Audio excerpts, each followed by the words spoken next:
12 ফেব্ৰুৱাৰী তাৰিখে আছে higher secondary final পৰীক্ষা 2026 স্বদেশ অধ্যয়নৰ কুৱেশ্যন পেপাৰ। মৰমৰ ষ্টুডেণ্টসকল, তোমালোকৰ মাজলৈ আজি কুৱেশ্যন পেপাৰ সলিউশ্যন লৈ আহিছোঁ। তোমালোকে এইখন ভালদৰে চাই লোৱা আৰু এইখন এবাৰ পৰীক্ষাত অহাটো প্ৰায় নিশ্চিত হৈ আছে। আমি এবাৰ সকলোৱে স্বদেশ অধ্যয়নৰ 95+ টাৰ্গেট লৈছোঁ, সকলো আমি পামেই। আৰু আমাৰ হোৱাটছআপ চেনেলত জইন হ'বা, ডেছক্ৰিপশ্যনতে লিংক আছে, হোৱাটছআপ চেনেল এটা কাৰণে জইন হ'বা। তাত আমি ইম্পৰ্টেণ্ট কুৱেশ্যন এনচাৰ লগতে ইম্পৰ্টেণ্ট নটিফিকেশ্যন তাত আমি দি থাকোঁ। আৰু আছাম ষ্টাডি ইনফো চেনেলটো এতিয়া ছাবস্ক্ৰাইব নটিফিকেশ্যন বেলটোৰ লগত ক্লিক কৰিবা, সকলো বন্ধু-বান্ধৱীকে শ্বেয়াৰ কৰিবা আৰু আমাৰ ইনষ্টাগ্ৰাম একাউণ্টত জইন হ'বা, ডেছক্ৰিপশ্যনৰ লিংক আছে।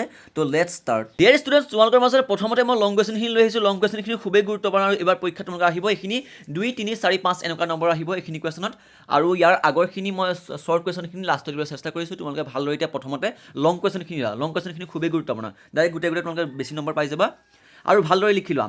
তো প্ৰথমতে আহিছে 3 নম্বৰ কুৱেশ্যনটো। 3 নম্বৰ কুৱেশ্যনটো চাবা, তোমালোকে তলৰ প্ৰশ্নসমূহৰ উত্তৰ লিখা, যিকোনো 5টা লিখিব লাগিব। তোমালোকে 5টা 6-7টামান কুৱেশ্যন দিব, তাৰ ভিতৰত তোমালোকে 5টা লিখিব লাগিব।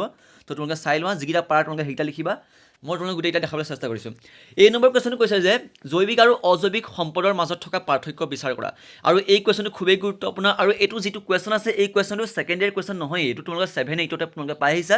তো উত্তৰ লিখিবা যে উদ্ভিদ, প্ৰাণী, চৰাই-চিৰিকটি, অনুজীৱ আদি হৈছে জৈৱিক উপাদান আৰু বায়ু, পানী, মাটি, তাপ, পোহৰ আদি হৈছে অজৈৱিক উপাদান। ঠিক আছে, এইটো কুৱেশ্যন ক্লিয়াৰ হৈ গৈছে। আৰু তোমালোকে যিখিনি এতিয়া লিখিব বিচাৰিছা, তোমালোকে ভিডিঅ'টো ৰখাই ৰখাই লিখি যাবা। মই স্পীড কৈছোঁ যাতে কম সময়ত গোটেইখিনি কুৱেশ্যন ক্লিয়াৰ কৰিব পাৰোঁ, যিহেতু তোমালোকে পৰীক্ষালৈ আৰু বেছি দিন নাই।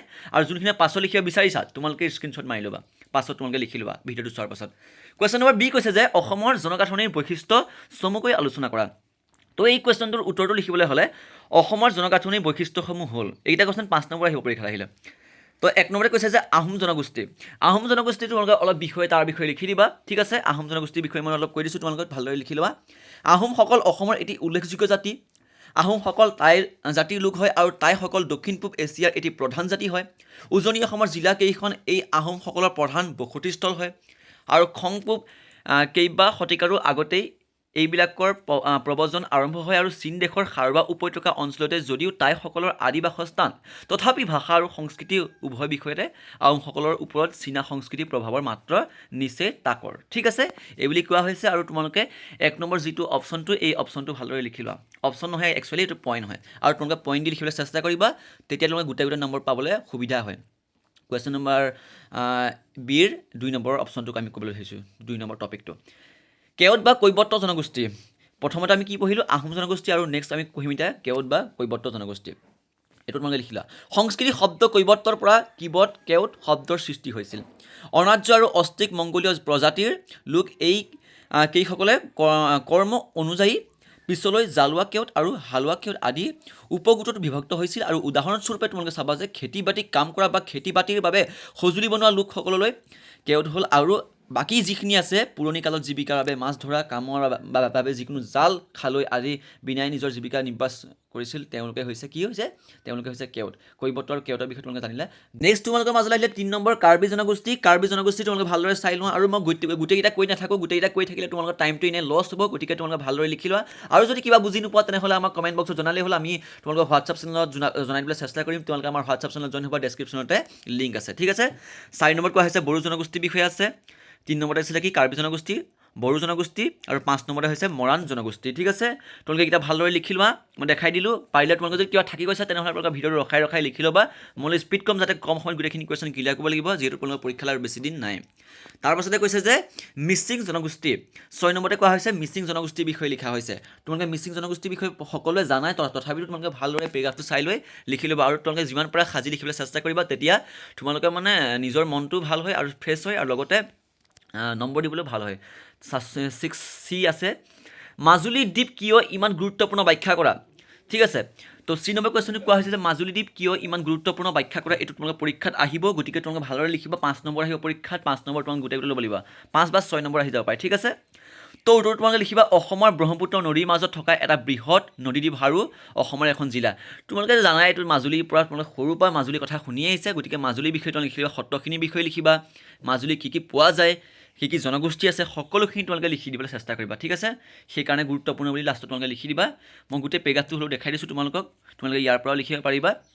লাষ্টত তোমালোকে লিখিব লাগিব যে অসমৰ ব্ৰহ্মপুত্ৰ নদীৰ বুকুত অৱস্থিত মাজুলী হ'ল পৃথিৱীৰ বৃহত্তম নদীদ্বীপ। এইটো সকলোৱে গম পায়।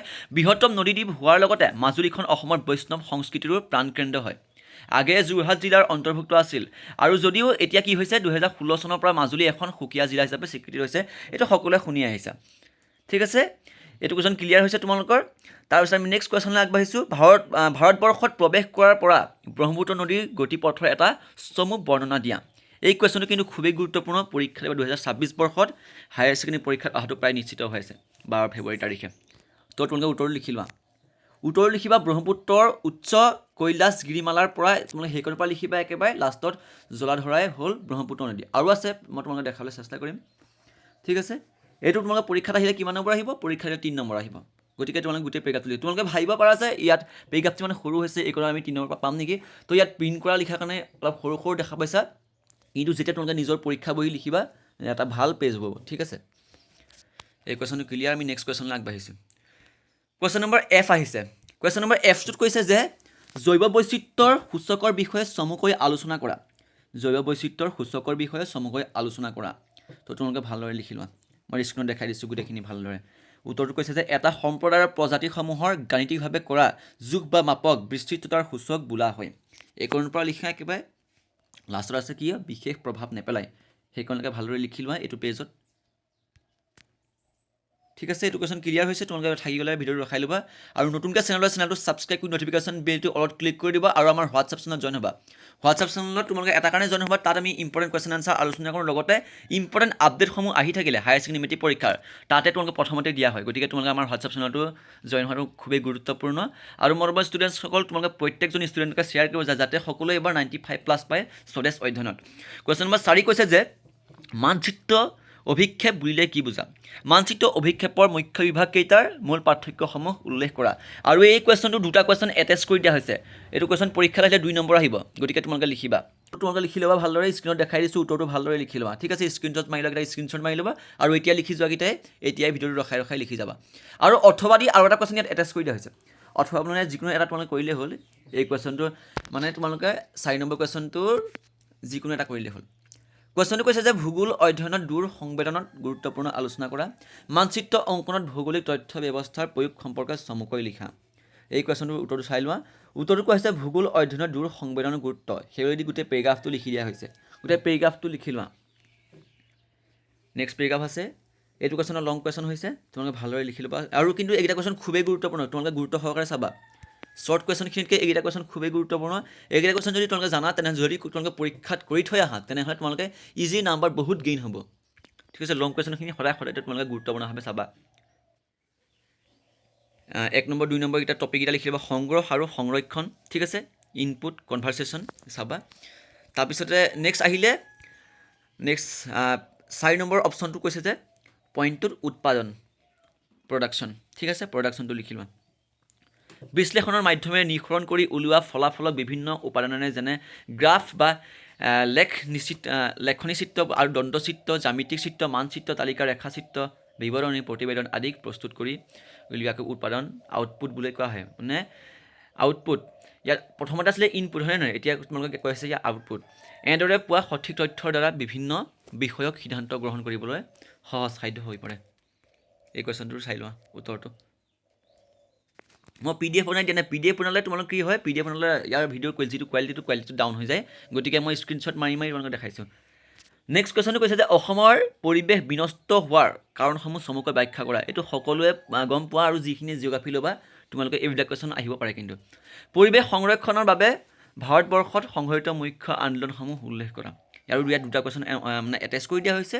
আৰু উত্তৰটো তোমালোকে লিখিবা যে অসমৰ পৰিৱেশ বিনষ্ট হোৱাৰ কাৰণসমূহ হ'ল বুলি তোমালোকে লিখিবা যে 1 নম্বৰতে বায়ু প্ৰদূষণ সকলোৱে পঢ়িয়ে আহিছা 2 নম্বৰ হৈছে শব্দ প্ৰদূষণ এইবিলাক আমি ক্লাছ 7, 8, 9, 10 এনেকুৱাত পঢ়ি আহিছোঁ ঠিক আছে এইকেইটা মানে যিকেইটা কুৱেশ্যন আছে এইকেইটা কুৱেশ্যন সাজি লিখিব পাৰিবা আৰু বহুত সহজ হয় 1 নম্বৰ কুৱেশ্যন 1 নম্বৰ যিটো তোমালোকৰ পইণ্টটো সেই পইণ্টটোত বায়ু প্ৰদূষণৰ বিষয়ে লিখিব লাগিব বিবিধ ৰাসায়নিক পদাৰ্থ নিৰ্গমন তথা ক্ষুদ্ৰ কণাসমূহৰ বায়ুমণ্ডলৰ নিৰ্মাণী সচৰাচৰ গেছীয় প্ৰদূষণ হ'ল carbon monoxide sulphur dioxide CFC nitrogen oxide এই সকলোখিনি লিখিবা তোমালোকে 2 নম্বৰ তোমালোকে যিটো পইণ্ট আছে 2 নম্বৰ পইণ্টটো লিখিবা যে শব্দ প্ৰদূষণ ঠিক আছে শব্দ প্ৰদূষণ সকলোৱে পঢ়ি আহিছে শব্দ প্ৰদূষণ সংঘটিত হয় দৈনন্দিন পথৰ শব্দসমূহ উৰাজাহাজৰ শব্দ উদ্যোগৰ শব্দ তীব্ৰ প্ৰাবল্যৰ চনাৰ এইবিলাক মানে সকলোখিনি শব্দই প্ৰদূষণৰ এটা উৎস 3 নম্বৰ কুৱেশ্যনটো 3 নম্বৰ যিটো তোমালোকৰ পইণ্টটো সেই পইণ্টটো হৈছে প্লাষ্টিক প্ৰদূষণ সকলোৱে গম পোৱাই দৈনন্দিন জীৱনত তোমালোকে পঢ়ি আহিছা